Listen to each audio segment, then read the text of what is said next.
Hi, this is James Athayanchik, the Black Knight of Talk Radio, inviting you to join me on a road to truth via the path of non-contradiction. Join us each week on Feet to the Fire, a show with the goals of examining a subject matter on its own merits and test how it stands up to the many possibilities found in reality. All without pre-drawn conclusions found in personal bias. No left or right wings here. No pounding the pulpit of ego-driven my way or the highway attitudes. But there are no free passes given either.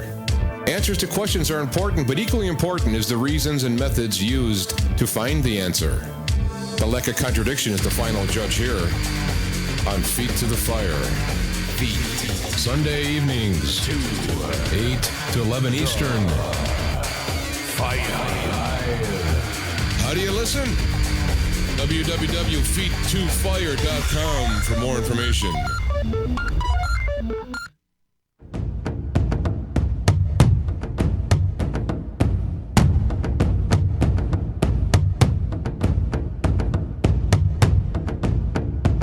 The views expressed in the following show are of the host, the guest, and the callers. The content of the following show, its accuracy, authenticity, and the ramifications of the use or application of said content is the responsibility of those speaking and listening, not the broadcast medium.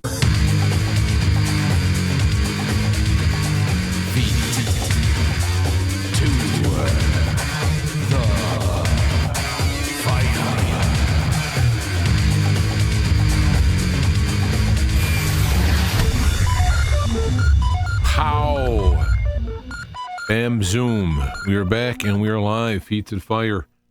I'm your host, James Athayanchik, the Black Knight of Talk Radio. Drain the swamp. Well, gosh, it's an uphill battle. But, it's for people who have just picked up this show, let's say, within the last, year. We started in 2003, kind of like an extension of Art Bell, another type.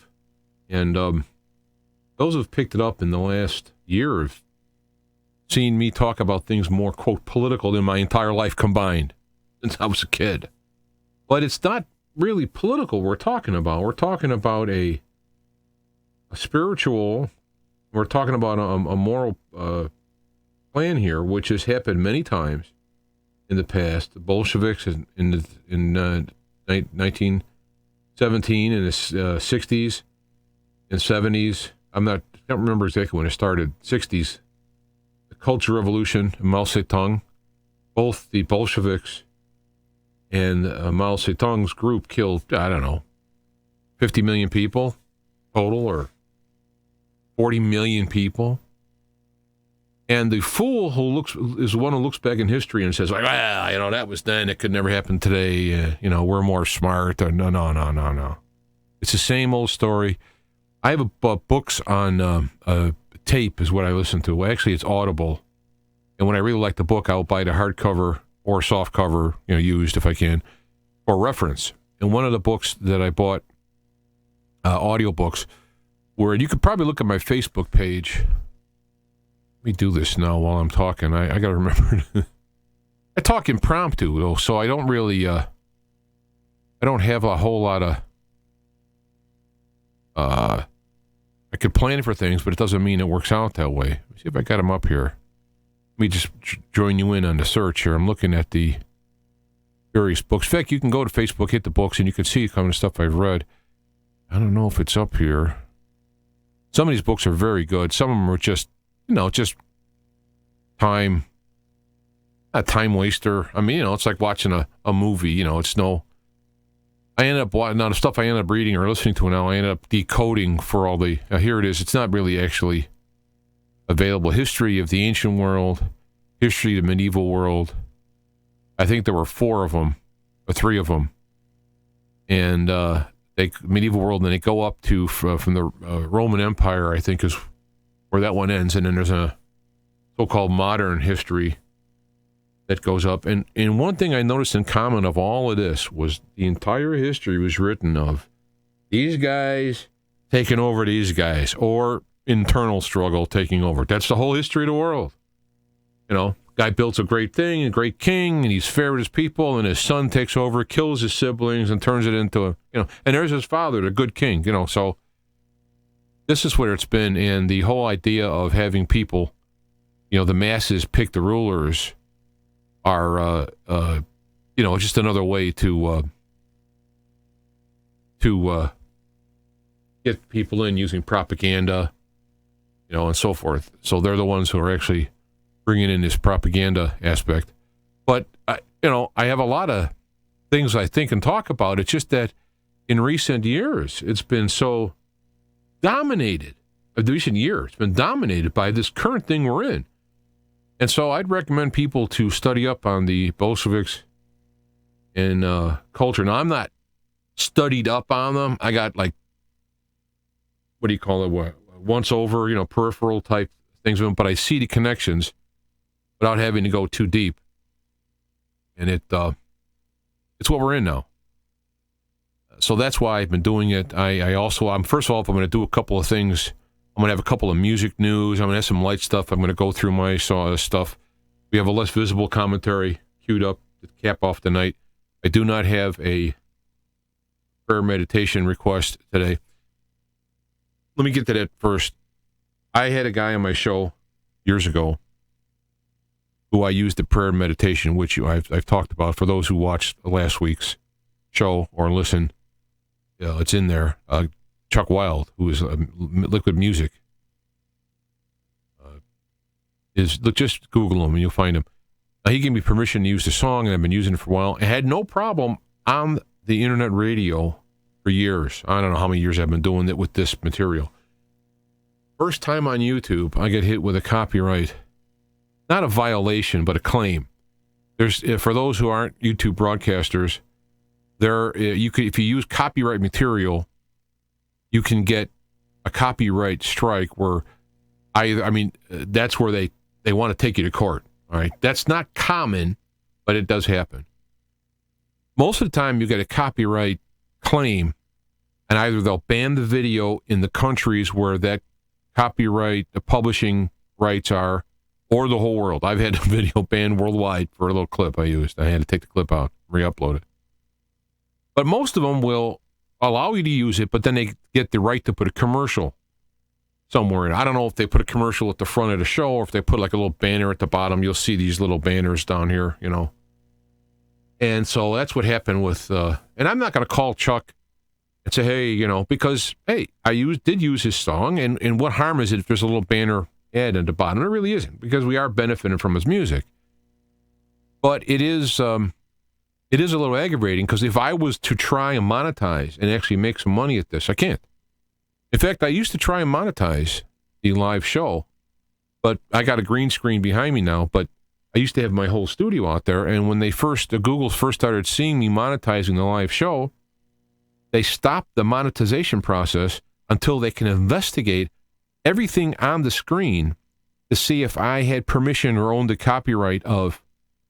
So, for example, if you had a Pepsi-Cola or something, you had some type of a drink that had a brand name on it, and you were to drink it on air, you have to have permission from that company to use that, because it may give the illusion that that brand endorses your content, or if you endorse their content, they don't want your endorsement, So, I got reel-to-reels behind me and all kinds of equipment. They got the brands on it. So I put up the green screen, and I just said, the heck with this.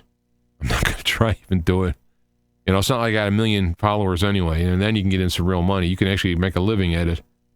But, so anyway, getting to that, I've come up with a plan. One thing I can give myself credit for over the years is you give me the parameters to work within, and I could figure something out that'll work to my advantage, or at least to get what I want done within. I did it in school. I used to get the teachers so pissed off.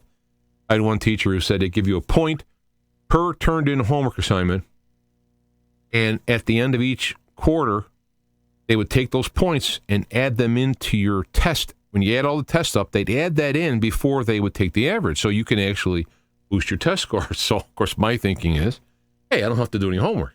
I'll just do good on the test, because I was, into math and stuff. And then she said, hey, you didn't do any homework this quarter. And she said, we're going to have to take away points for that. I go, no. You said points to do it. Didn't say nothing about negative. She got all mad, and then she changed the rules right there to take a point off if you don't do it and a point if you do it. I'm like, see? Huh? You know.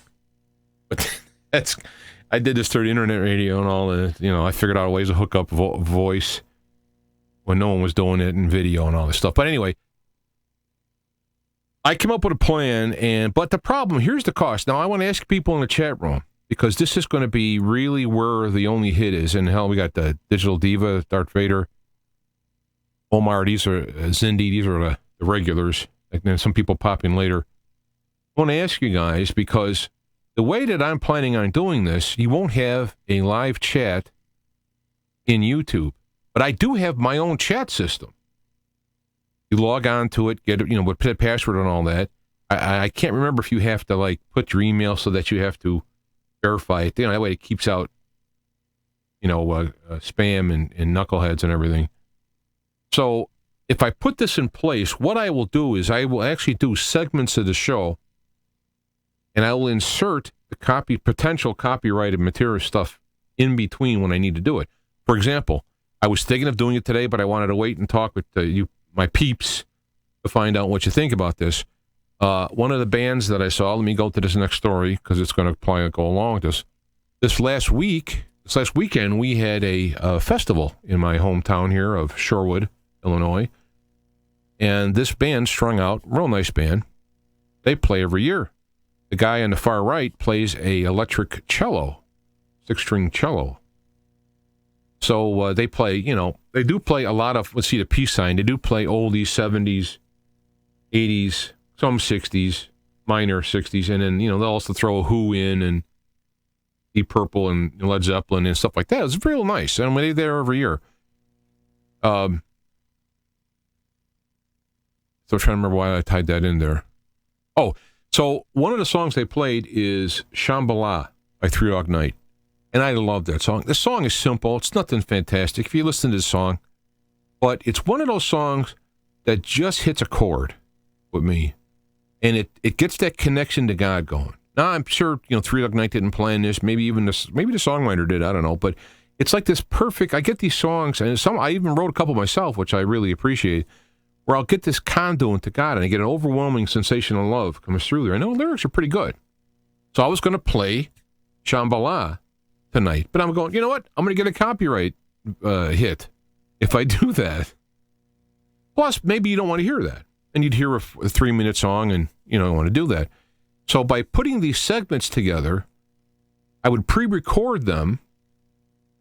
You would hit the play button and it would hit the playlist on YouTube and it would start playing the segments in a row.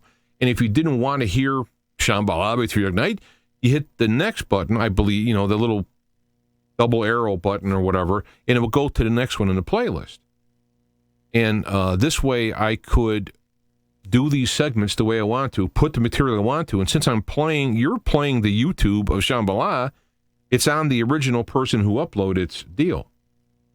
And a lot of people are allowed to upload these things. I play them and I get nailed. You know, maybe because of we hit 1,500 subscribers. Maybe there's a certain tier. Once you get a certain amount of views, then they start going, oh, okay, we can make some money in this. I don't know how it works.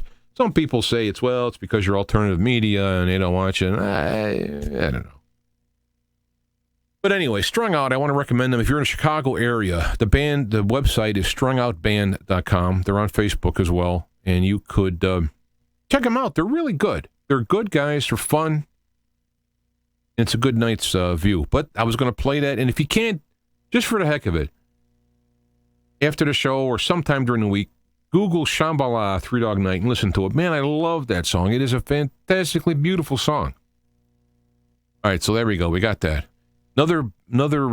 So let me know about this system. If you were getting out, what I could do is the chat system, which I have, I can go into chat system while this is playing. And I also figured a way that I can even do a live segment in it too. I can pre-program a live segment so when it comes up to it, that it'll come out. I can do live segments with the pre-recorded between it. But if you fast forward it, when you hit the live segment, it won't start until I actually start. So so Let me see what's going on in there. Sounds good, but I really don't care about bumper music, so I would recruit myself. Well, you know, I understand. If you look at most shows, Lionel Nation is a guy I watch, and he just gets on and talks, and he's got many people watching him. And you know what? This is part of the fun for me. There's this. I have this model of doing a show. I have this view, and if you look at my audio archives that go back, 14 years, I have this view of doing a show.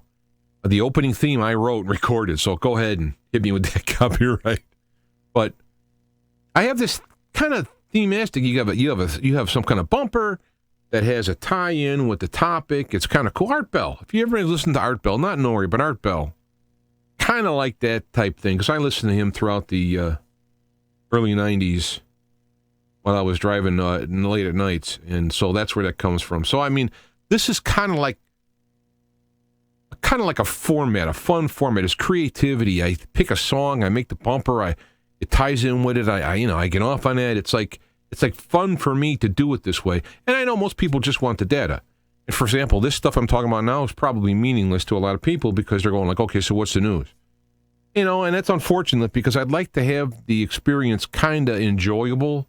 It doesn't have to be a sideshow. I don't have to get on, scream and yell and become a character and all this stuff. I'm just me, but I'd like, I don't know. So give me some emails. And I'd like to see, for decades, are Bolsheviks. Well, is Jade saying that the people, no. See, let me get into this since I mentioned this Bolshevik thing, and let me get the next music thing done out of the way, all right? This weekend was the 50th anniversary of my favorite band, Steppenwolf.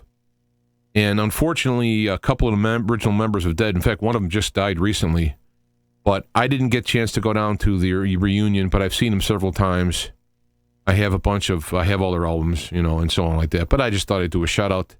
I've even had John Kay on the show, on Feet to the Fire, talking about what it was like in the 60s versus now. This is back in I want to say the Bush era, when Bush was president, the younger Bush. We did a show, and it was like comparing then and now, the similarities. So that was good. I'll put that link up. I'll put the link up in the bottom to that interview. I really enjoy him. He's really a thinking man. I mean, it's not just like, hey, dude, let's play some tunes. Guy's got a real good head on his shoulders. So I'll put a link up to that as well. But I just want to say, I don't know. I just wanted to say that. So let me get back to the Bolshevik deal here. This is how I look at the current government, and it's probably been this way for quite a while. But right now, I'm going to say right now, this is how I sum it up. Is let's say currently you have like three factions. Now, I'm going to oversimplify it, but there it is. You have the left-wing Democrat types, and they are all lockstep. I mean, they vote in a block, 100%, no dissent, just everywhere. There's people like Gabbard, who's a little bit on the edge in certain issues that they don't like. But everybody else is lockstep. And people like Kucinich, other people who were kind of not in that mold, they're all kind of gone. And then you have on the Republican side, we'll call it, you have the neocon. And that goes back to, the neocons, hate Russia, big in the military, want to take over the world or control the money, the oil, and all this stuff, which overlaps with the left. There's an overlapping in there. They don't like each other. And they have different ideas. But there are some overlapping in there. Excuse me. So what you have is then the rest of it, you have the independents, the real independents, and the patriot types and whatever. Mostly Republican. There are independents. Somebody can tell me a name. I don't know if any Democrats would fit that. And it's not that I'm for any of them. I mean, I'm for the latter, I guess, of all of them. And what you have with Trump energized that other area. The Reagan-type Republicans, the people who were left out, the non-identity politics people, the people who blue-collar, lost their jobs to the outsourcing of jobs, to NAFTA and all these things. So Trump hit all these things. Now, some people say Trump hit on them because it was a plan to get votes. I think Trump saw what was wrong, and he's doing it. But I don't want to get into that now. So you have the neocon, you have the extreme left, and you have this other group. They're like patriots, they're like Reagan Republicans and Reagan Democrats, and conservative people, so on.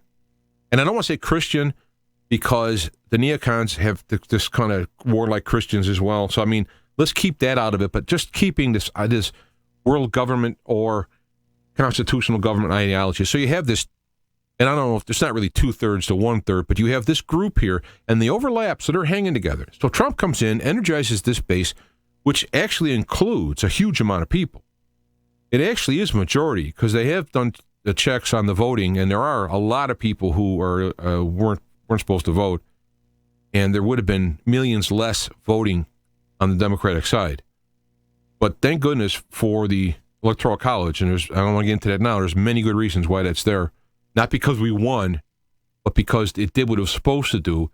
It kept certain ideological, the big cities from controlling the entire country. It's not about majority rule. It never has been about majority rule. Majority rule is bad. Every majority rule government's gone.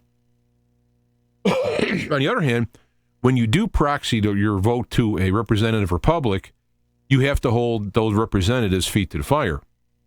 You have to go after them because they can get hooked up, and like they're doing now, you have this thing. Yeah, I mean, I'll get to it on Facebook. You got Maxine Waters talking about after they get done impeaching Trump, they're going to go after Putin. What? They're going to impeach Putin? Huh? So this is the kind of thing that I don't know if I'm too loud here, so I don't got my headset on. Let me see how this is working. This is the kind of thing that, see, it's a little loud there, so. This is the kind of thing that we have here. So we have this group. Now, when it comes to the Bolsheviks, they're going to be more the extremist left. They're going to be more the left, the Bolsheviks. If you go to those countries, they came in and attacked the centrist mainstream culture that was there. The Bolsheviks attacked the mainstream, the Russian culture. The Maoists went after the Chinese culture. In both countries, they tore down, killed all kinds of cultural icons and so forth. So we have these Bolsheviks, which are mostly the left, the extreme left. You have the neocons who have this world order type thing under their own philosophy, which is, a fist. The Bolsheviks, after it morphed into the Soviet Union, which is what a model, that in China are the model in which the left is working on. So you have the neocons who basically had, I know Peach Putin Hollow. Well, that's Maxine. She's missing a few cylinders there. But you have the neocons don't like the left. But, enemy of my enemy is my friend. So Putin. Trump comes in, and he becomes against the neocon agenda and against the left agenda. So enemy of my enemy is my friend. They team up together, and they're fighting Trump. So now you'll see this forming. And no matter how much, it's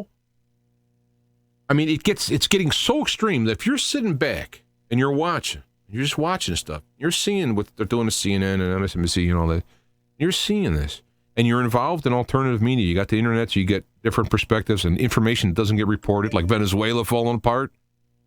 You have these things, and you sit back and you go, oh my God, these guys are not lying. They are the actual enemies.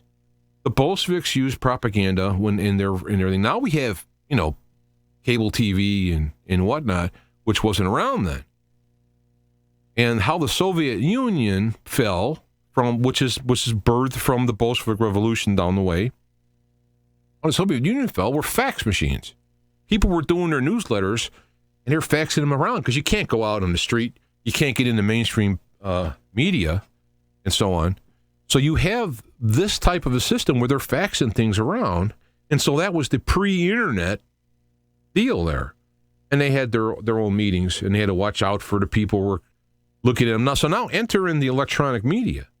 So now they've ignored, let's say, the alternative media. I don't want to call it alt-right. I mean, alternative media. They've ignored them. First off, they try to ignore them. Then they ridicule them. And now they're coming after him because Trump was an example of they don't have the power. They went 24/7 beyond reasonability against Trump, and he won. Had the polls lined up against him, and he won. And Trump has some oddities about him, which ordinarily might be picked on by some of the people who follow him. But because the vast majority of what he's standing for is overwhelmingly distance from the other guys.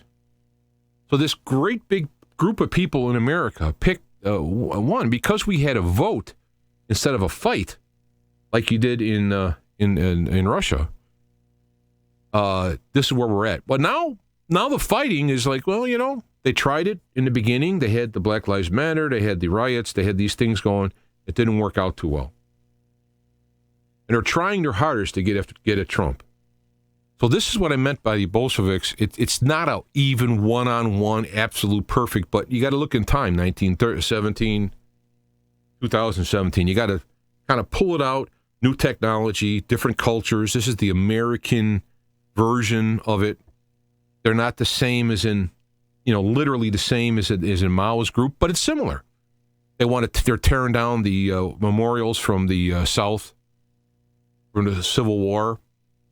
They're changing the way you can't say certain things. They're even coming up with white free zones, which is, 20 years ago, they would be like, what? 10 years ago, maybe.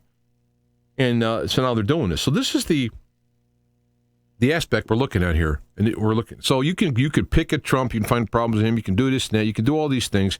And if you have a favorite flavor of philosophy that you're wanting to push, for example, the extreme left. I have friends for years, and and they're looking at me like I'm crazy, and that Trump's a complete idiot and should be thrown out of there immediately. I'm like, what? Have you seen what he's been doing? In spite of the entire media, and I don't want to get in and out about this, but this is what I mean by the Bolsheviks, by the Cultural Revolution of Mao. This is the American version of it right now. This is the American Arab Spring, so to speak. And the question is that they're going after Trump so bad, so wide of a net, so minor of a filter, looking for any little thing. They've given up on the Russian stuff because there's nothing. So now they're going to go after family, and hey, wait a minute, a Russian guy stayed at his hotel for 6 months in 2011. Wait a minute, maybe they planned this election. Plus, they never actually said what Russia did. So I'll tell you right now, I'm getting all in this, but Russia, what they claim, Russia hacked the DNC emails and published them. So, and they released all this stuff. Well, they can't come out and say it that plain because you're going to go, wait.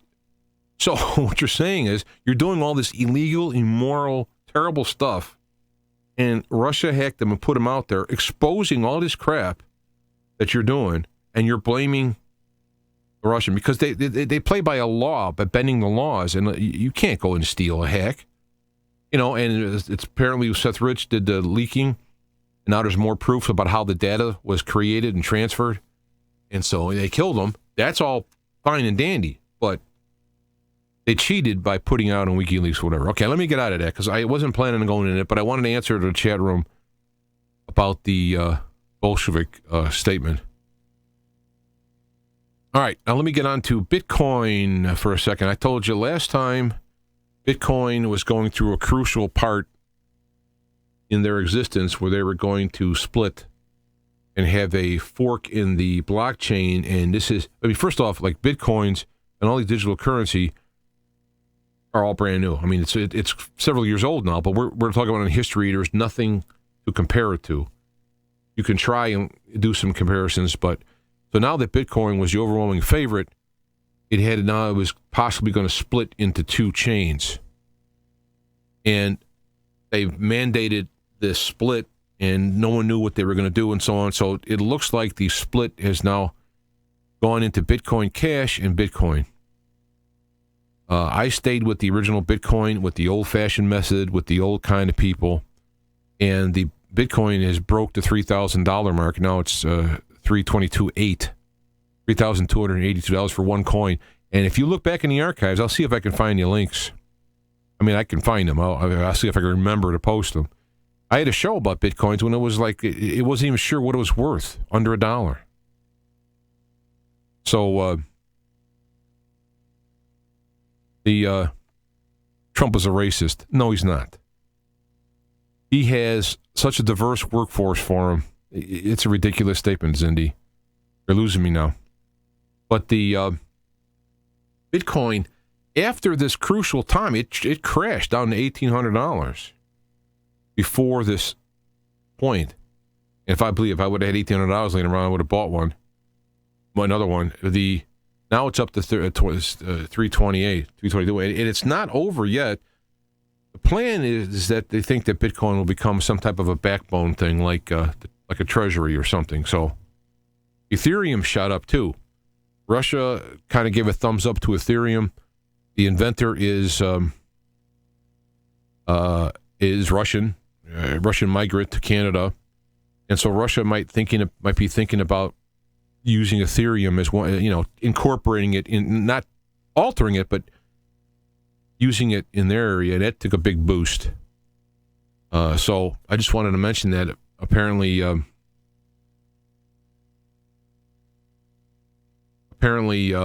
it survived the fork. It got forked and survived. And the original Bitcoin is flying high. It went up something like $500 in the last day or so. So if you do have a Bitcoin, I've said this to people, just put it in a drawer. I mean, you can actually download it, print it all out, and rescan it back in to activate it. Just keep it. Don't sell it. I don't care if it goes to... If that Bitcoin goes to $10,000, it'd be tempting to sell it if you bought it, especially the guys who bought it when it was $100, $200, $300, right? I'm telling you, just keep it, because at some point, this Bitcoin will become like a backbone of something, and things like Ethereum and Ripple and others. It's in my opinion, and I'm not a economic guru, so. But I did post last week. I posted a PDF with Ray, a longtime listener. He's got 1 million problems with Bitcoin, and I put it all up there just so you can look through it as well. So let me see. Let's go to my Facebook deal and go through my stories. I just was before the show. I found this, and I was talking about if Trump keeps a lid on internal violence. There's a thing about a civil war coming if they get rid of Trump. Now, I can't say no, and I can't say yes. Yeah, no electricity is a pretty far way to happen, because you can do Bitcoins. It's no internet. It makes it very hard, Bitcoin, because you can have batteries, you can go places. That's true.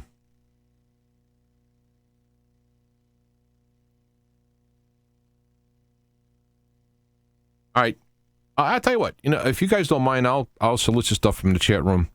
Talk about the folks with the cryptos and the mark of the beast. In Revelation, talks about the mark of the beast being on the forehead and on the hand, and you cannot buy or sell without it. Now, that's important. Forehead and hand. Originally, back in the 70s, Jack Van Nippy and these people I used to follow talk about the number being tattooed on your hand. Then the what do you call it? The scan, they come up with the barcode. Then they thought, okay, the barcode was going to be tattooed on your hand or your head, and that was going to be it. People used to think the Social Security code was 666, and I have my own interpretation. Yes, I agree with Zindy, who has come back from insanity with their Trump being a racist. I am joking, but I don't agree. And said keep $1,000 in cash. If you, I'll try to remember to put this link up. We did a show with Lionel Parkinson, talked about how cash will be king in the short-term crash, because everybody can handle cash, and when the cards are turned off, you're going to have cash. You're going to go to Walmart with a gold coin and try to negotiate for it. You're going to go to Walmart with a Bitcoin. Well, actually, I understand Walmart might take Bitcoin online, but cash is king. It's why you have a diversity. You have cash or immediacy. It'll last in a short-term deal. Because eventually when they come up with a new currency, you're going to have to trade in your existing ones. They've made gold illegal once. You can hide it, but it's hard to spend it if it's illegal. And the same thing goes with Bitcoin and all that. They can make that illegal. And it can make you sell it or turn it in, or just too bad. So it's all a risk for any of it. I'm getting off track and I got to remember where I was going, but when you're dealing with value, gold is emotional. Gold has very little value in the real world. Electronics, it's about it. Jewelry has emotion. Even keeping it gold as money is emotional. Because gold, King Midas, let's listen to that. So the aspect of it is that the real things are of value are food, water, and shelter. That's the real, actual needs. You need food, water, and shelter, clothing, shelter. You need that or you die. Especially if you're in the north, you die. So the idea of exchanging value to provide those things have been many areas.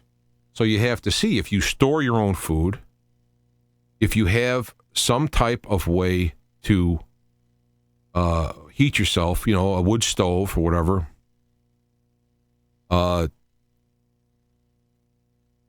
That would be a way to do it. Now, I'll try market a beast. Let me get back to that. But think about what really, really value. Place to stay, food, water is what you need to survive. Everything else is optional. And how do you obtain that is the important factor. 666. So let me go back to that. On the forehead and on the hand. Now, to me, that's significant.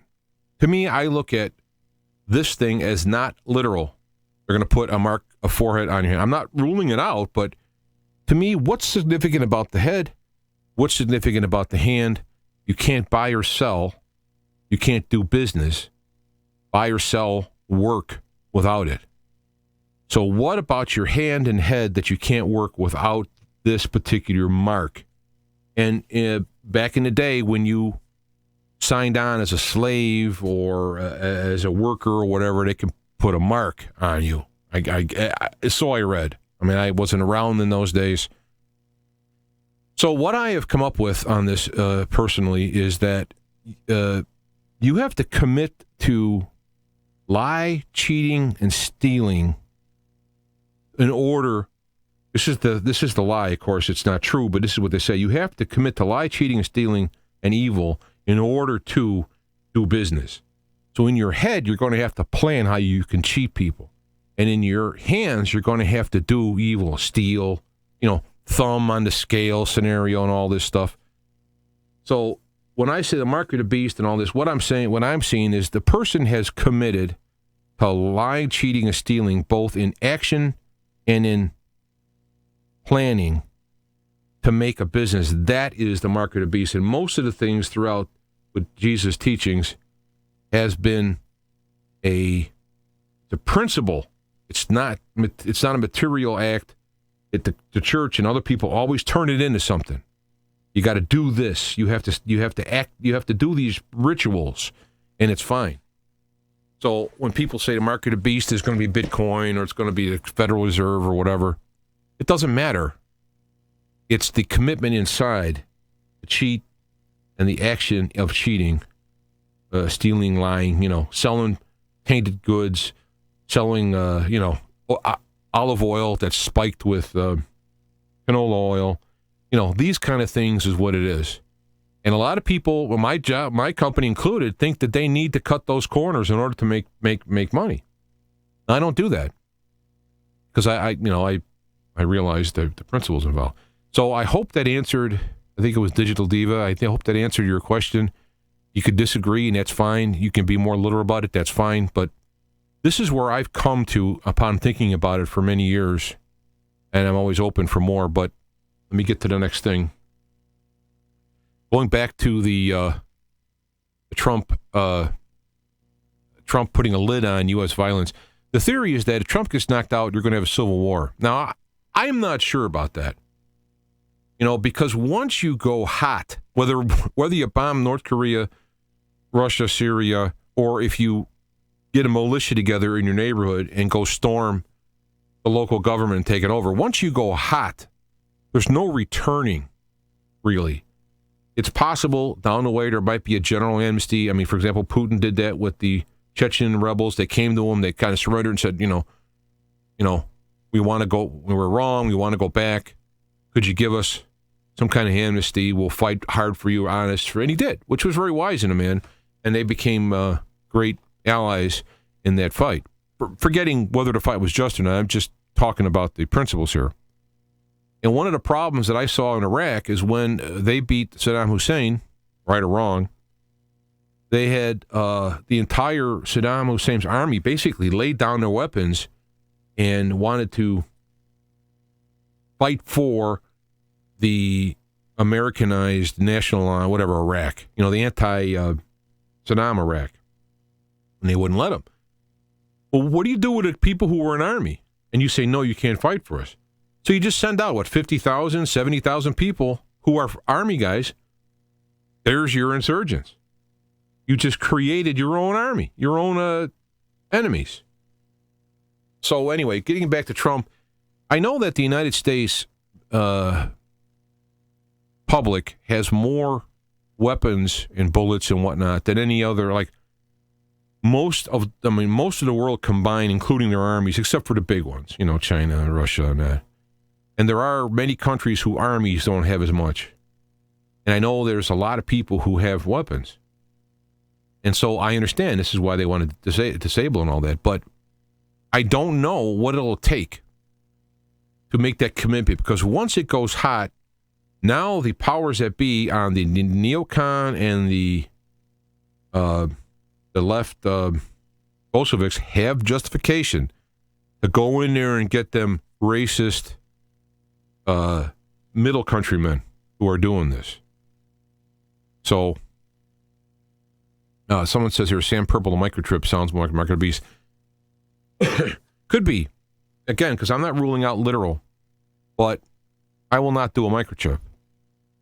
No, so, I'll be thrown into a camp or I'll be just left to starve on the streets and so be it. Because the microchip, no matter how good it sounds, has the evil part behind it. You can't hide. I mean, of course, you could, you watch the futuristic movies, they have ways to erase the chip. You can short it out. You could, so who knows? But I just won't deal with that stuff. A card that you could use is something you can lose. Now, if your card is needed to live, then it's no different than if it's on your skin or around your neck or in your wallet. So I do think the digital currency is a problem. And I'm thinking more of, and I got it on here somewhere, I think the Fed coin is what I'm more interested in. Here it is. There's the next one. Anything with the word Fed in it gets me nervous. So the Fed coin, I posted this, U.S. government has been rigorously studying Bitcoin for about 2 years now. Instead of fighting Bitcoin, the Fed seems to be poised to create their own digital currency. So Bitcoin could inadvertently have given an idea, Bitcoin being the right way to do it, Fedcoin being the wrong way to do it. Bitcoin's main benefit is that it's not hackable and it's a finite number. And you can't just make up one. If you got a Bitcoin and you forget your what is the term? Not password, but key. Your security key. If you lose that, it's gone forever. Because AIs or not, they can't hack it. The numbers and stuff are just so extraordinarily large. That's why there's a backlog on verification of Bitcoins, is because it takes so long for the calculations just to verify it. And that's knowing the keys.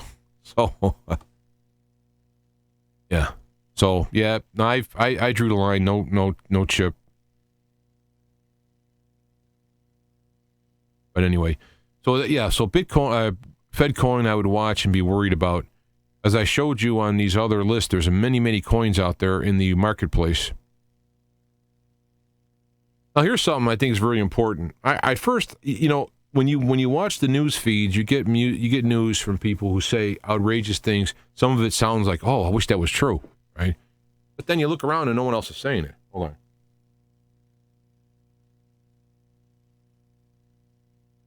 in case before someone asks me, it is distilled water filtered with James McKinney's filters and put through a gizmo for structuring. And I love it.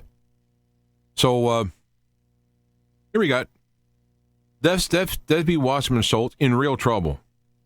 Evidence, arrests of people work for him. It's going to get hard. She's allegedly laying low. But you hear this information, and you wonder, do we want? Is it Well, now it's starting to come back around here. And this aspect is her brother is a U.S. attorney. I don't have it confirmed personally, overseeing the AWAN brothers case, which is the one with Wasserman. But if it's true, it would take someone who's got an idiot for brains or someone who's partisan and dirty to allow this to happen. There's no way someone's sibling would take it over. They immediately recuse themselves. So if this is the case, I'm looking for Sessions and others to go, no, you can't do that. So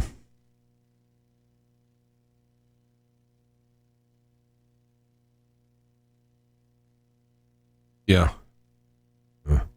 So this is very important. You got to keep an eye on the Wasserman thing. Is the first real crack that can open up this whole thing. They've now asked Sessions to appoint a special prosecutor to look into it. So I hope that all works out. I got more on this stuff, but the way Facebook works, I got it all over the place. Great link here. This guy did some work. Whoever put this together, Sean, did some work here and put down, if you're going to give money to charities, they put down some of the facts, like the salary for the CEO of American Red Cross is $650,000 plus expenses. And March a Dime gives a dime for every dollar is given to the needy. United Way has a $375,000 base salary. Less than 5 cents, your donated dollar goes in UNICEF, etc. Goodwill, apparently all that Goodwill does is give jobs to people in Goodwill stores, and they keep the rest. But also in this link is the good guys, and I've known this about the Salvation Army for years, is they give 100%. And their CEO, I should say it's 98%.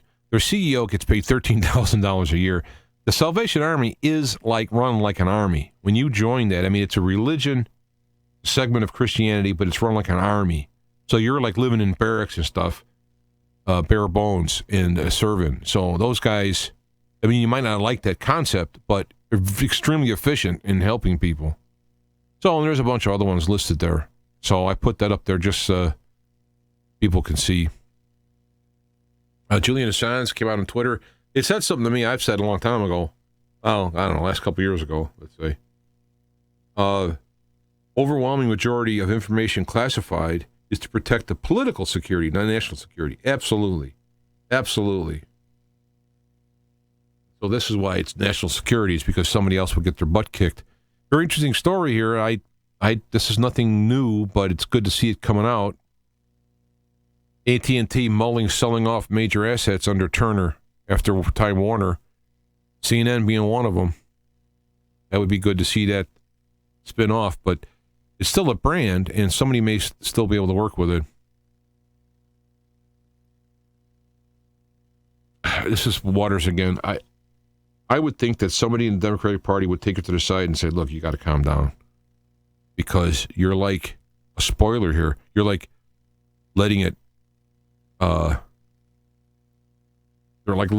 this happening? You're letting out the lunacy out of the bag. Waters, when we finish with Trump, we're going to have to go and get Pence.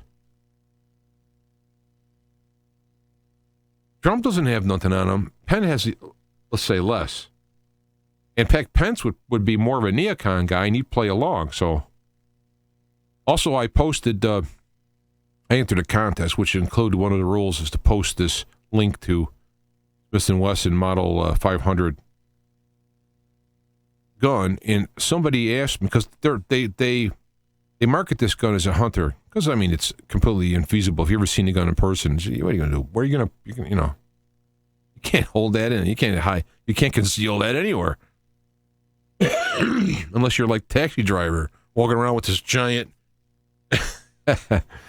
So I would have it in the house. But so somebody asked me, well, what are you going to hunt? And I said intruders. And they said, well, Ronald was saying he's in a country where they don't have strict rules and all that, so he wasn't really sure what to say. So I wrote a little piece out here. I'd like to, it's real small, I'd like to read it. In Illinois, firearm owners are vetted, they have background checks, etc., and are issued a fire owner identification card, FOID card, and are further vetted if applying for concealed carry permit. I'm much a pacifist, or perhaps better described by Bruce Lee as the art of fighting without fighting. I've opposed all wars since Vietnam. That's, we can go back and argue about the other ones too, but this is where I come from. In that we are killing people over there because they might end up attacking us, or at least that's the excuse. It includes Syria, North Korea, and so on in a modern context. I've opposed all that. I support laws, efforts to remove illegal aliens, jail criminals, and the like. If someone decides to break in my house or accost me with ill intent, I have no qualms with blowing them into the hereafter. They know they are risking their lives to do harm, rob, or otherwise accost another human. They lose their right to their freedom, be it jail or the grave. That doesn't make me a nut. It doesn't make me mad and angry and vengeful. No, it isn't. It makes we, and what we all should be, is take responsibility for our and our family's safety. And that there's no excuse and no reason. I don't care if your IQ is 2, if you're coming from another country, if you've been treated poorly, you should get help for some of those things. But if you're going to come and cause harm to me, I will do what it takes to stop it intelligently. And avoiding it is what you do. The best thing to do is avoid. I mean, you take any kind of martial arts, first thing they tell you to do is run. Get away if you can. Well, of course. And so Ronald seemed to like that idea. Thought it was, so I thought I would share that. Another thing I posted, Secretary Clinton approved the transfer of 20% of U.S. uranium to Putin's Russia. And I know this is getting kind of old, all right, but as 9 investors in the deal funneled $145 million in the Clinton Foundation. So she okays this uranium going to Russia. Hello, Russia collusion. And 9 investors happened to, coincidentally, just like, hey, here's a good foundation. We'll give $145 million to it. So these are the kind of things they're kind of good. Here's a tweet that Trump put out. Absolutely, my thoughts exactly. Our relationship with Russia is at an all-time and very dangerous low. You could thank Congress, the very same people that can't even give us health care. Absolutely.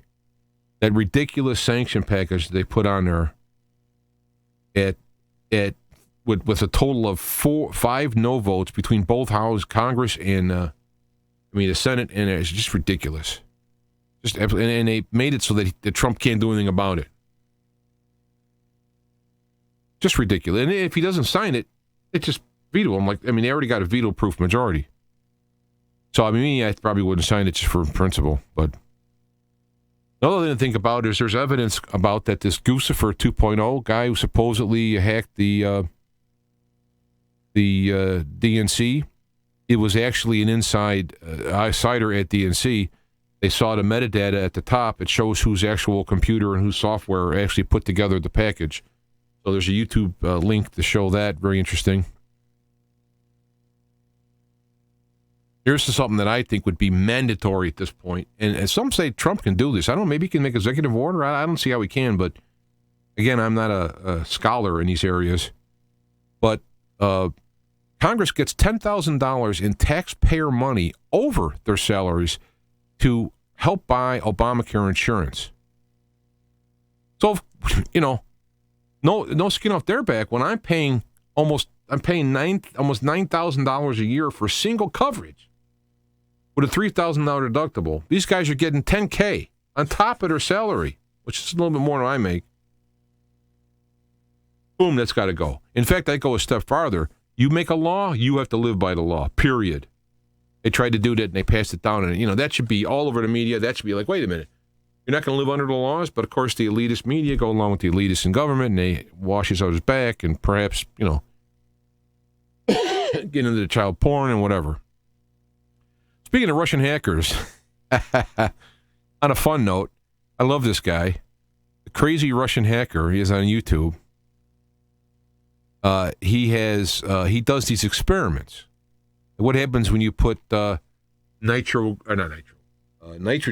nitrogen on a balloon and stuff like this? He does all these goofy things. And it's a fun guy. He's a nice guy. It's just fun. He's having a dream, too, because he's got like millions of subscribers. Nothing to ban there as far as monetization, so I'm sure he's making a good coin. And, God bless him for that. But it's fun to watch his stuff. So there's a little fun diversion. Here's another link to Wasserman Schultz. But here's the key. One American News Network is the only news network that I know of seriously reporting on this use. Now, Fox is doing a little bit. But these guys went through and did a 3-minute segment on it, bringing all the facts out. Well, let me say the facts. Bringing the information that's known out. I love these guys. I don't have them on Xfinity, cable, Comcast. So I subscribe through a Roku app. It's cost me $5 a month. And I get One American News. They also automatically back record the last 2 weeks. So if I'm at work and I get home too late to watch a particular segment, I can go back and watch it. And it's $5. Gladly spend that $5. I'm paying all the ridiculous other. I want to lose the money from cable. I want to be able to have a la carte. In fact, if it wasn't for Lucinda's allergicness to a lot of technology, I probably would be doing already. Convert it all to streaming. But some of the stuff that she watches, there's no DVR set up all the way worked out yet. But soon. I know there are, but I'm talking about ones that could be used. Democrats joined Republicans in a bill criminalizing speech critical of Israel. What? In France, if you say, I don't know, if there's some things about the Holocaust, yeah, most of it happened, but these things are funny here. Prison. Go to jail.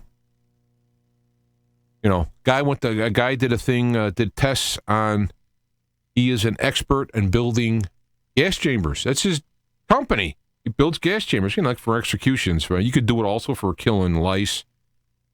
You can put clothes in and disinfect them. There's ways to do gas chambers that just killing people. And there are, of course, the gas chambers in various governments. This guy did a test, was hired to do a test on the walls in Auschwitz. And in the room that they said they were killing people, there was no residue of the Zygon gas in the wall. And yet there was another unit that was used to disinfect clothes, and everyone knew this, and it had all kinds of residue. Plus, it wasn't insulated, so the people operating it would have died. It would escape through the ceiling.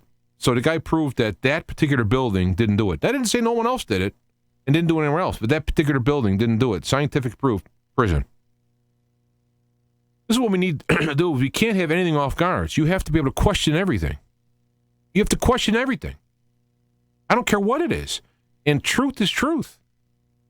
There's nothing that is believed that has any kind of higher purpose that's false. I did this with my own Christian beliefs and came up with a position where I have, got it so that I am comfortable and convinced that these particular events have happened outside of, if I went to a regular Christian church, I'd probably be called a heretic. But I'm very comfortable with it is, and I love God very much and Jesus. So this is the idea. The truth will set you free.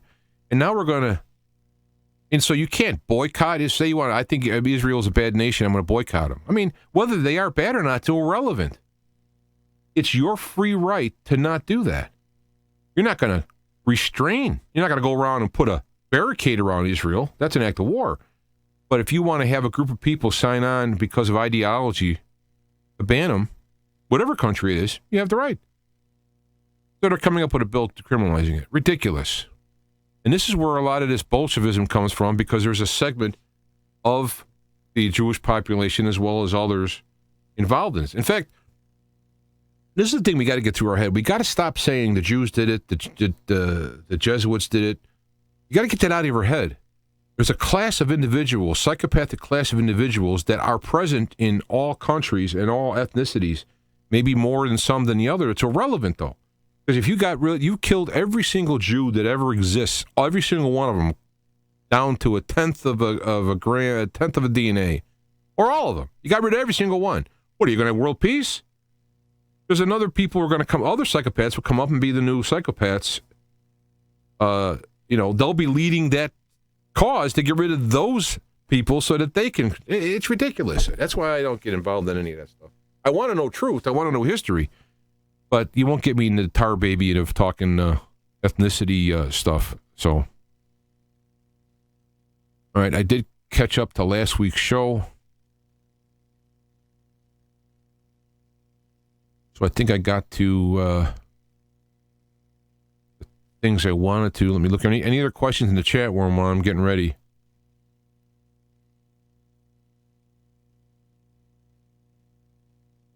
Yeah, Rodney King, that was bad. That's another thing. We got this whole it's okay for blacks to do stuff because they've been oppressed. It's playing all color, it's cutting colors against colors because they want to have a war. They want to have a fight. So they're going to say whatever they can to goad the other people into fighting. This is why I'm skeptical of a civil war, no matter the reason, because to goad into fighting. So then they could bring in the military. And here's the thing I want to say about all of that. Every place, everywhere in the world, one thing in common is whoever the military backs wins. I mean, that's all there is to it. Because the military has to. Now, but I want to say, look at Syria, look at Iraq, look at Iran, Afghanistan. How many years have we been in there? In the United States military, backing up the local military, and they're still fighting. So, and look at Syria. You go look at Syria, it's completely rubble. It looks like Dresden. It looks like Poland after in World War II. And they're still there. So it's ridiculous, and I just hope it doesn't come to that. Let me make sure I got everything covered here. Oh, yeah, I do want to say this.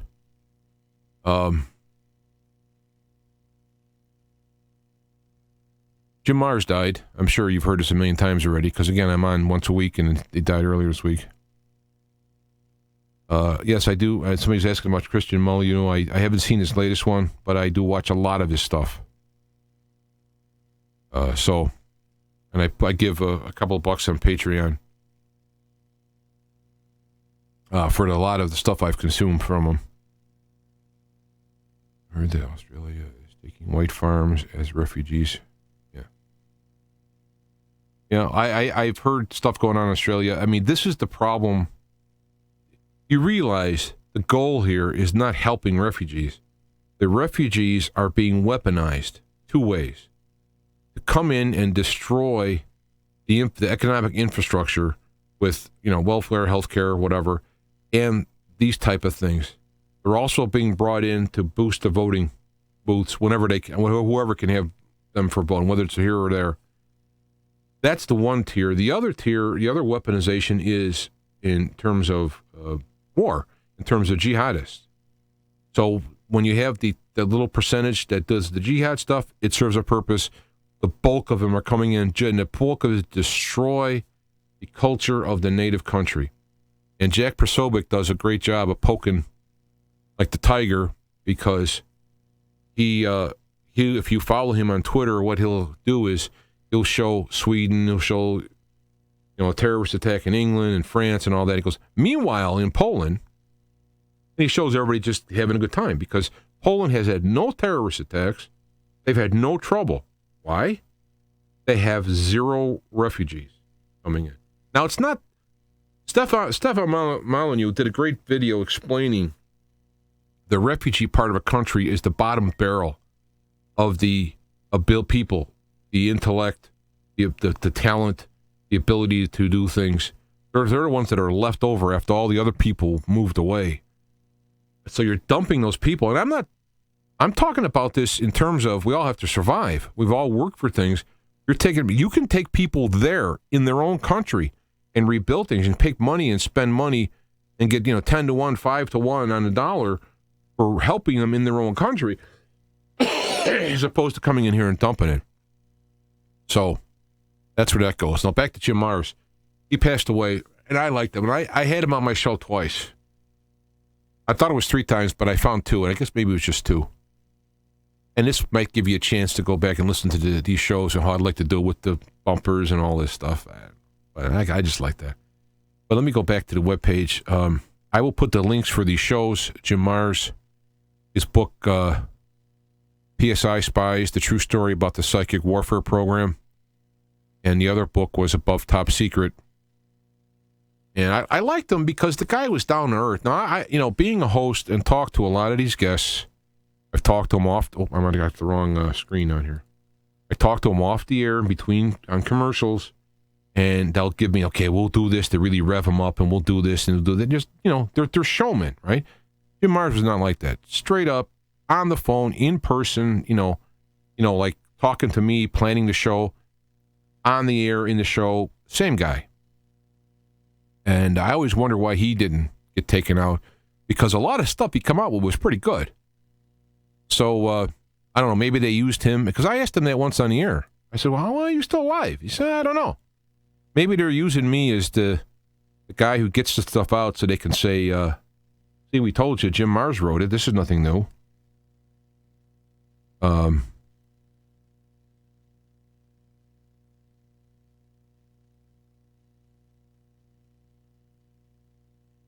Yeah, well, Trump I don't count with the censoring of Russia because he's overwhelmed with Congress, and he could either make a stand or he could do it, but it's going to happen anyway. And I probably wouldn't have done it, but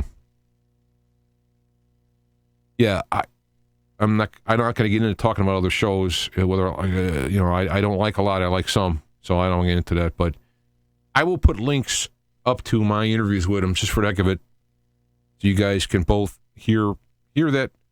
You can also check out one of the old shows, see how I'd like to do it. So, yeah, plus, you're right. Dr. Vader mentions that 95% of refugees are not classified as refugees. And I don't know what the percentage is, but a very large percent of them are supposed to be children. They turn out to be adults. They're coming in from Africa, out of the areas, and just going into proximity of where they are. They're being picked up by NGOs and brought in. That's where Laura Southern has been. Sutherland was doing stuff, and how she got Sutherland, and how she got defunded and all that, because she's putting a lot of exposure that they weren't really. They're not really refugees. They're being brought in as a militarized process. As simple as that. They're trying to do it here, both through the Mexican, both same way. You got the cartels, and you got all the gang and crime. That's the military, we'll call it, side of it. And then they have the, people who are... I was down in Mexico City twice. Not to... I'm a sneeze. Excuse me. Not to... I didn't go to any vacation points. I went down and visited a person. They showed me the regular old city. Now, she was somewhat well-to-do, so I saw some nice stuff, too. But amongst all of this stuff, I'm going to eat this fancy restaurant, right? And there's people just laying in the streets. I mean...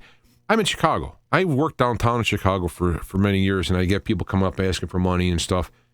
These people were completely beyond hope. Lady laying in the street with a bowl, just staring. And people just stepping over her and walking. And I asked this lady, who was pretty well-to-do, and I asked him, I said, how do you deal with this? And she was, I think she was pretty good, I said, how do you deal with this? I mean, how do you handle this? And then she got serious for a minute, and she says, like, I just can't deal with it. I can't. It's just too much. It's overwhelming. It's too much. And then she switched back to her more, not rich, but more class. What are you going to call that? Continental self or whatever. Said, like, well, a lot of these people her own fault for having too many kids, whatever. But if at that moment I saw that look, I got that window to the soul, and she just has to push it away. And it was unbelievable. They had housing projects, if I want to call it that. All they were cinder block, one-room, quote, houses with a tin roof. The door and window had nothing in it. You could see the holes from the cinder block. Now, granted, it's warmer down there, so they don't have to worry about heating much. And their door was like a torn sheet or some kind of old clothing. And they were lucky ones. Other people just laid on the street. So I saw this stuff, and I'm going like, this is why they're coming to America. How bad could it be? Even the worst jobs are jobs. So I get it. I get it. The answer is it's Mexico's fault. It's their government, and it's their economic system. It's their billionaires and all their things going on there who are doing it. Those people are the ones that need to be dealt with as the criminals. And you have to start from the ground up. How do you retrain people who have been beaten down both in a genetic pool, uneducated, and so on? And it's the people who are the good workers who do have the ability and the drive and all forth to get up across to try and get work here, So it was just bad. It was just bad. And then you have the ritzy upper class just there, mariachi band while we're eating, I'm glad I saw it, because it really hit home, the disparity. Yeah, I got you, David. All of them voting for the same thing. That is because, I told you the neocons and the Bolshevik, the left don't want Russia because Putin's system triumphed in a somewhat free market system. They've got away from the IMF fund. They got away from the communist system. You can pick it apart and talk about this and any other thing, but it's pulling away from this one world government system. So you're going to lose the neocons and you're going to lose the leftists on that. The neocons got a hard-on for Russia for years. Russia has been the bad guy. These people grew up doing the bad guy. Doing the bad guy for, since I was born, Russia was the bad guy, the boogeyman. And so they can't handle Russia being any kind of a good thing now. And they look at Putin, just like they despise Putin, Trump. Putin's an ex-KGB guy, but it wasn't even the normal KGB rooms. There's a good documentary on him. Yeah, I know. They're going to talk about good stuff, but you don't hear good stuff. So you can hear the bad stuff, and then you can hear the good stuff and come up with it. So, and the people who are left are, I think, intimidated to vote for this to prove that they're not in with Russia, because the new McCarthyism is out on the left, and of course the McCarthyism was probably the neocons back then, and so you got to prove that it's not Russia, and of course they lobbed it in with North Korea as well, which is another baloney. How is North Korea, who just discovered missiles and nuclear weapons in the last decade, going to compete with the country who invented nuclear weapons and who's putting trillions of dollars in for decades in anti-ballistic missiles and all that? How are they a threat? To us. They may be a threat to Seoul because they're so close that can they actually knock something down who's flying? Like if you took a Tomahawk missile, it flies, 50 feet above the ground. Can they knock it down? So, yeah, I'm sure there's a threat to the local region, but it's just ridiculous. Russia has always been the boogeyman, and now they're doing actually good stuff, and this is why they don't like them. They're trying to knock down Russia before they do too good, just like they're trying to knock down Putin before he energizes the base of the Americans. And it's all colors, by the way. Yeah, there's a lot of white guys because the United States has historically been white majority for, a couple hundred years. But there's people of all color, all races, all religions who have the ethic and the idea of, trying to work, trying to get ahead, trying to help their kids, trying to really learn things, try to actually do things, try to learn truth, try to learn real things.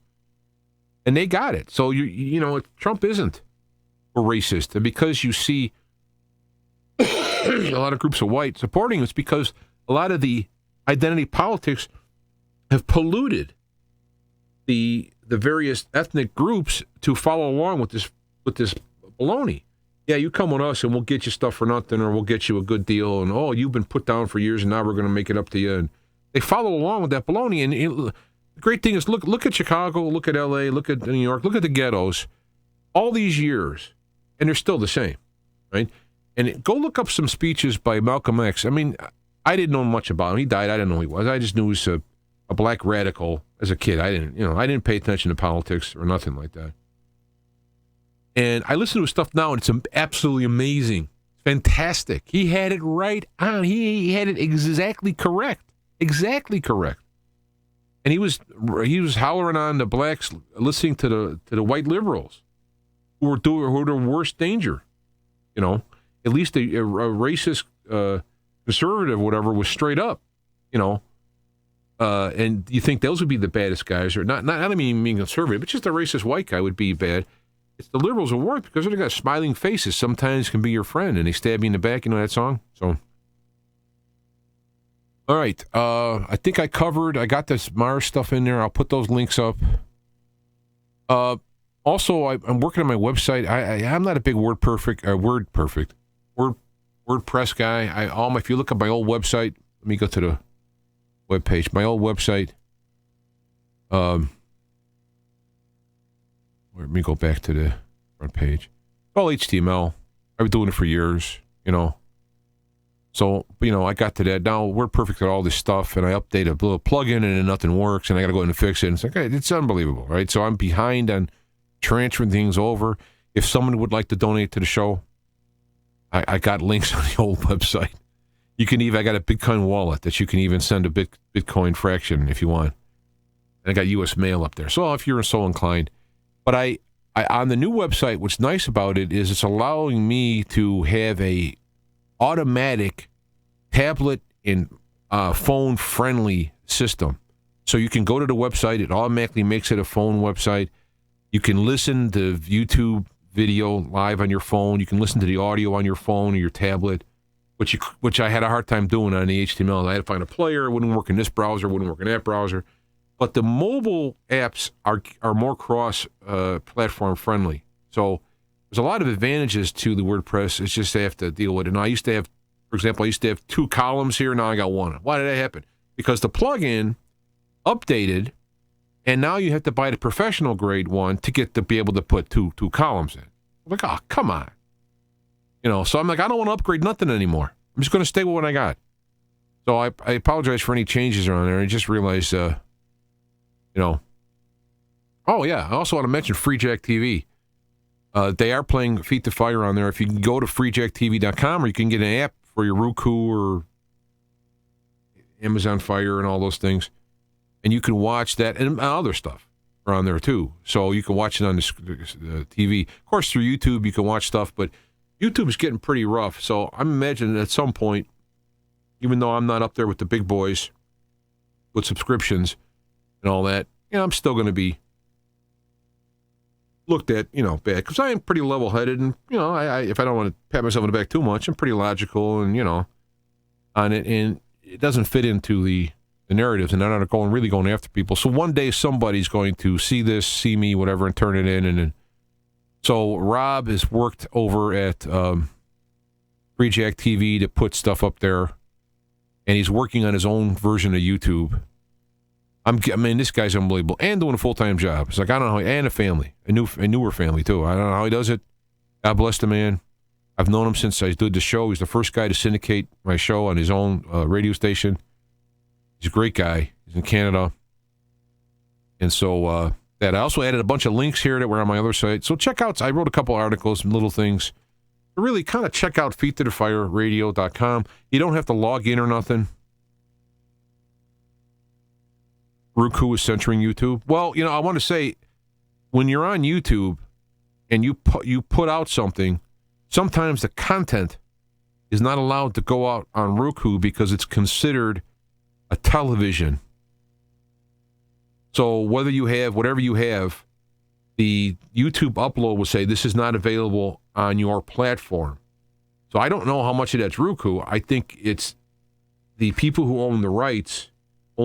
You can put it out on the internet, but Roku is considered a television, app, like almost like a cable channel, a pseudo cable channel. So I'm going to guess that's the reason, but there may be more to it.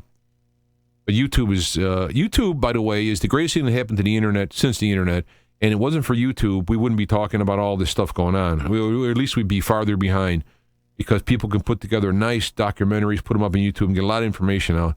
So I think Google, I know people are going to disagree with me, and that's fine. I think Google is trying to survive in the globalist world, but they weren't leading it. Now people say, oh yeah, they do this, they do that. I'm not saying they're innocent. I'm just saying that they could have nipped this in the bud a long time ago by pulling the tube on YouTube, restricting it 2 years ago, 3 years ago, 4 years ago. So, and Roku, as far as I know, the Roku app that you use is put out by YouTube, and that same app would be used on, by going to their website, or if you use your phone, you can use a YouTube on your phone. I don't think Roku is doing it. It could be the YouTube app is doing it. I'm going to default with that because my basic programming and all this stuff I know for years. It sounds like it's more of, because YouTube on anything you do on your computer is considered internet. Even the YouTube. It's when it migrates to your DVD player or the Roku and all that. Now they're starting to call that internet TV.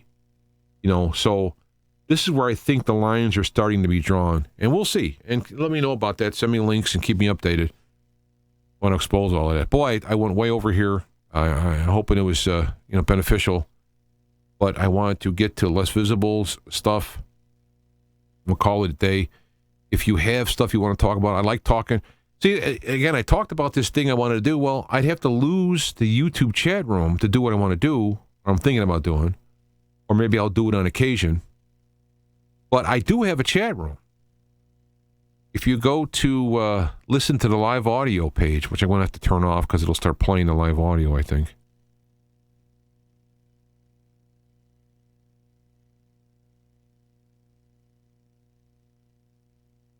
It didn't do it. I'm going to have to check this now. It might be the browser I'm using. That's great. I tried it on all the browsers, but see, there's a thing that says link to our legacy chat room. If you go in there, I have to log in. I wasn't even in there, so there's not zero online anyway, because they've all moved to this one. If you go to that one, now I got to find out why it's not playing. If anybody's listening to the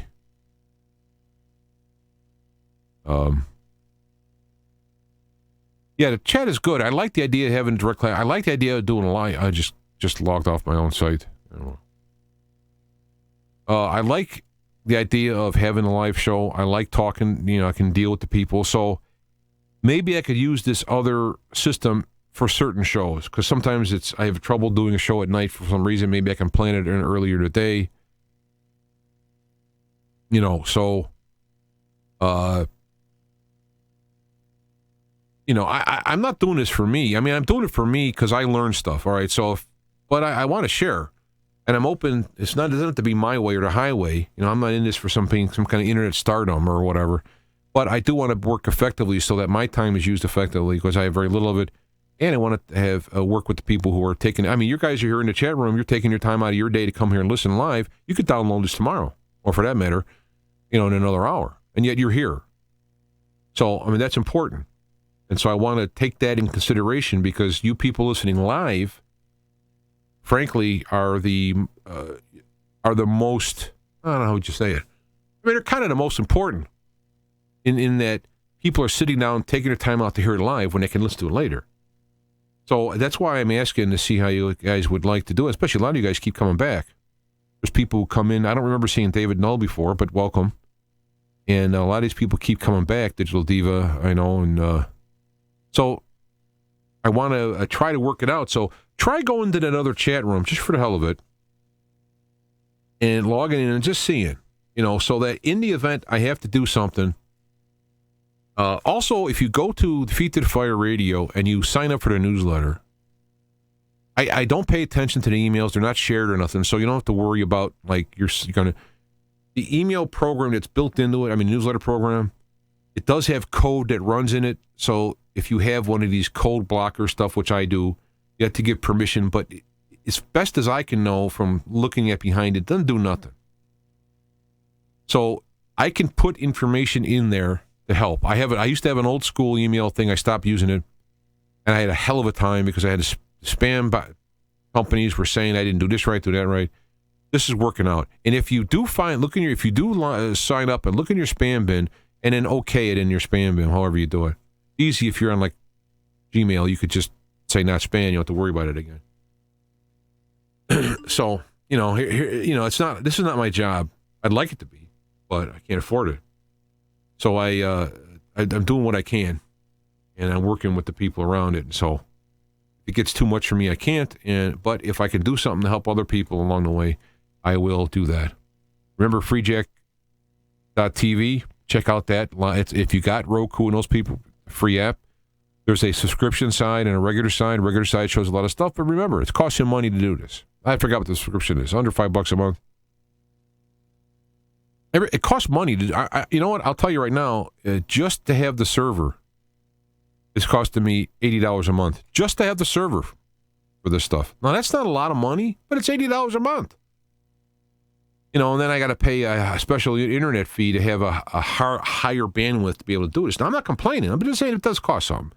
So what he's got to deal with, the money he's got to deal with, puts me to shame to do what he's got to do. So I got no problem with subscribing to some of these people because of the costs on their end. Now, when they got 1 million subscribers, they can make $60,000 a month with a fraction of people giving.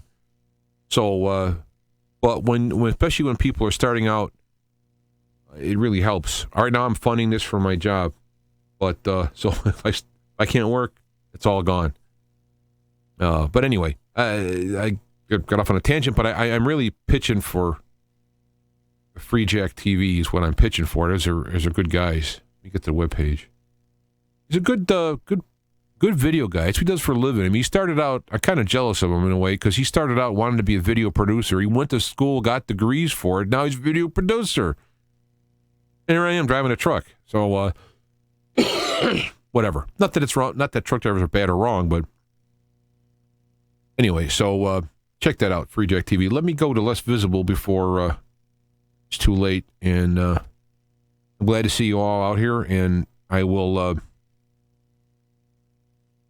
I'll see you next week, provided, to use lessest thing, provided there is one.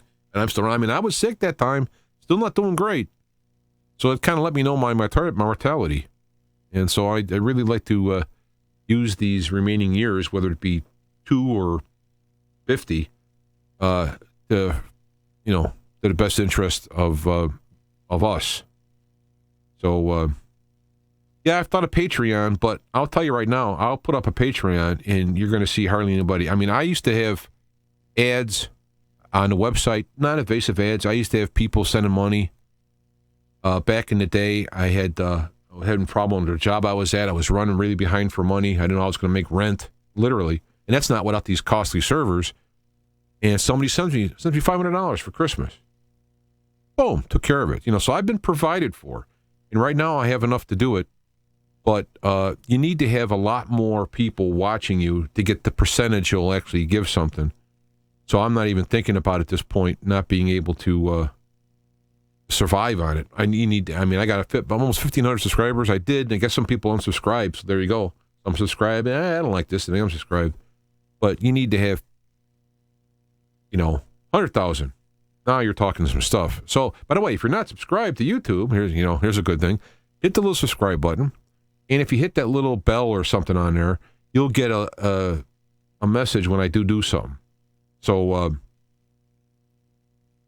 it will, it will start to bring those numbers up, more numbers, more people listening, better chance of people, and hey, maybe, my goal would be to do this for a living, and I could put so much more into it. The talents that I have to do this stuff are it's shamefully underused. I haven't recorded songs in years. I love recording, writing music. I just don't have time. because I'm a working stiff, a working prisoner.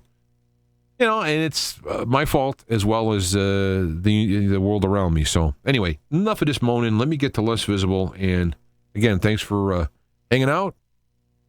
You got Darth Vader in there and Zindi, David, Digital Diva. There's more, but I can't scroll right now because I have to go to Less Visible. Fresh and light.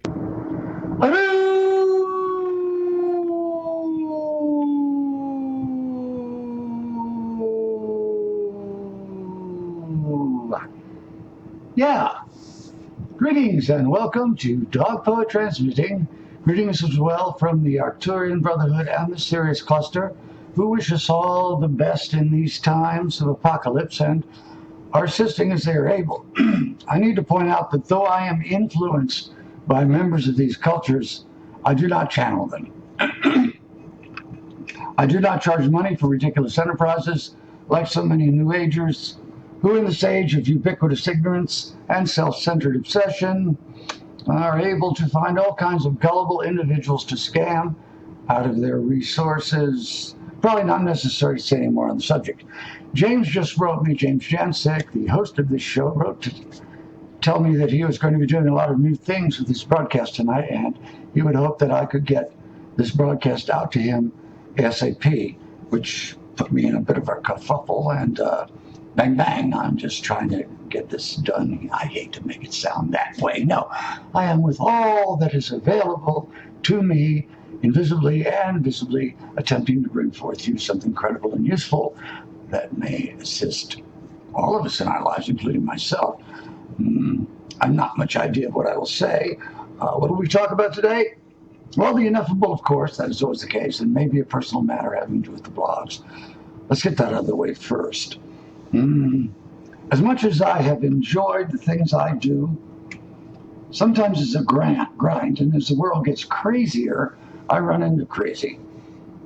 I guess crazy is okay. I don't blame them for being what they are, but the problem is that you can't reason with them, with the crazies, especially if they've been infected with the New Age virus. People have become a real problem when they get convinced by some spiritual Walmart operation that they are God. Of course, they are not God in the sense they are imagining it. We are all a portion of God, of course. And then all sorts of crazy comes out of that. And I know I said I didn't want to talk about the New Age, and yet here I find myself doing just that. I could see where conditions were going south a few weeks ago. Was it biometric pressure? Did someone put LSD in the water? Whatever the case was, there it was. So I've stopped posting articles for a while. And there is now no there there for the people who aren't there, if that makes any sense. This woman, her name is Katz. She comes around now and again to harass me about one thing or another. Not a very pleasant individual, and so therefore I assume her life isn't going very well. She likes to impersonate being a lawyer, and she said, well, I haven't been around in 2 years, and I read what you said. Instantly I see that you are hassling some enlightened person again. This enlightened person I was allegedly harassing, but actually dialoguing with, was someone who was giving me a lot of static about professional football, about which this person knew absolutely nothing, and I was trying to reason with this person, but that's all beside the point. This person wasn't enlightened, that's for a fact. But anyway, I put this comment up from Ms. Katz, and then I went, oh, I feed the trolls, so I took it down. Then shortly thereafter, I got another comment, which was all sweetness and light. What am I to think? I don't know. And so I guess my crime was I failed to see the corona of light around the head of this person who, was enlightened. And I've yet to really be able to see that. The problem really is, my friends, that the dream casing which surrounds us all is fraying at the edges. This bubble of dream stuff in which we've been moving back and forth and captivated in and about, but which isn't real, but is only a projection of our desires and the mind's assumptions about what is real and what isn't real. Most of which is based on either things that have happened to us, so we made judgments on it, or really has to do with what we want out of the whole thing. So we've adapted our entire philosophy for existence according to, once again, our desires and what we feel will fulfill our lives. None of these things, of course, do fulfill our lives, so we wind up with a great deal of disappointment and a pervading sense of loss.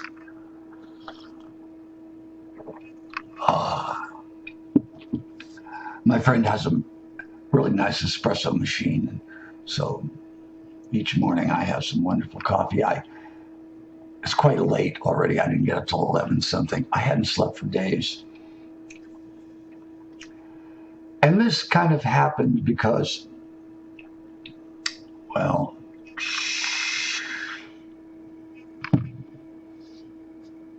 I was sitting in my chair and the ineffable came to me and said, well, Visible, you aren't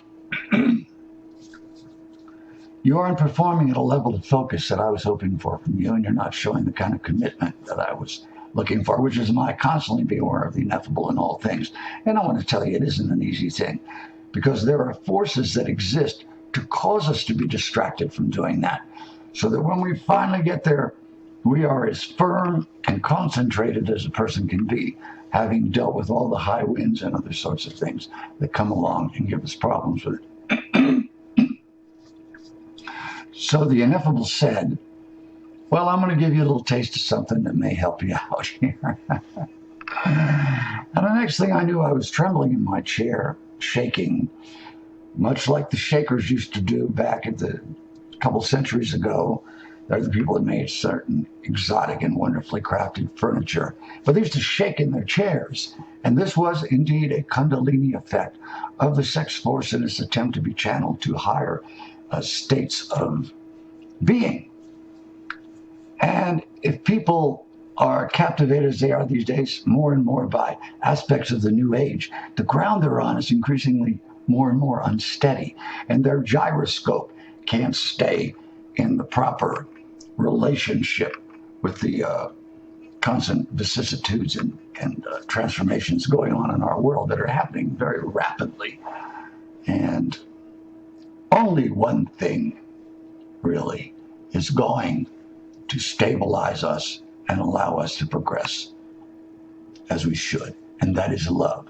We can't know what the ineffable is. We cannot define what the ineffable is. But if we embrace and practice and expand outward from love, it will bring us inevitably into the company of the ineffable, because the ineffable is love in all of its most dramatic expressions. That's what the ineffable is, love. But it's such a high arc that it is incomprehensible to most people. Now,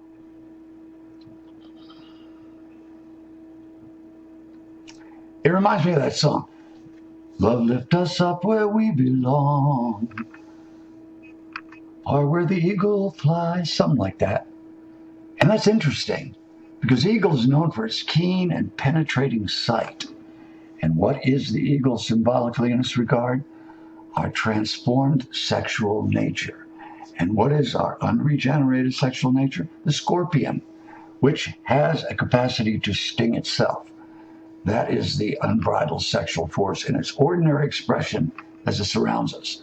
But if we are able to sublimate and channel it, it transforms into the eagle, which gives us that penetrating sight, opens a third eye, does a lot of marvelous things.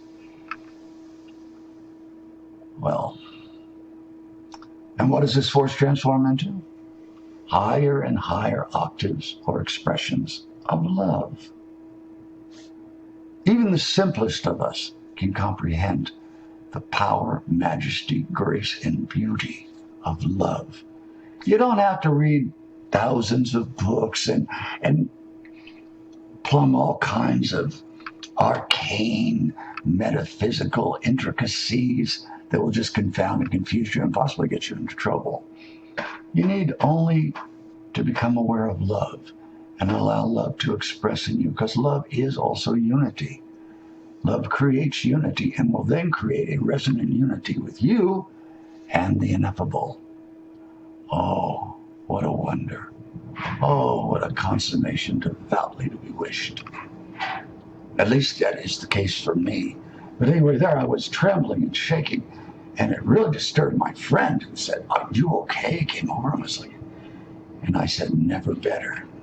Well, yes, it was scary at times, and in an awestruck sort of a way. I was beyond my capacity to control it, and that's why I was acting out. And believe me, I was trying to. But the ineffable has this thing where he'll say, "I can make you jump and dance all over the room if need be," and has done this actually in the past. And so what happened was I came out of that in a most remarkable state of mind and being. Seek out the ineffable, my friends, and express love. And to the degree that you do that, you'll attract the ineffable the same way that a flower attracts a bee. The ineffable will be drawn to you to drink the nectar of your love, just as you are pursuing the ineffable to drink the nectar of the ineffable's love. Ah, yes, my friends. How wonderful it is. And that, I think, is about all we're going to have time for today.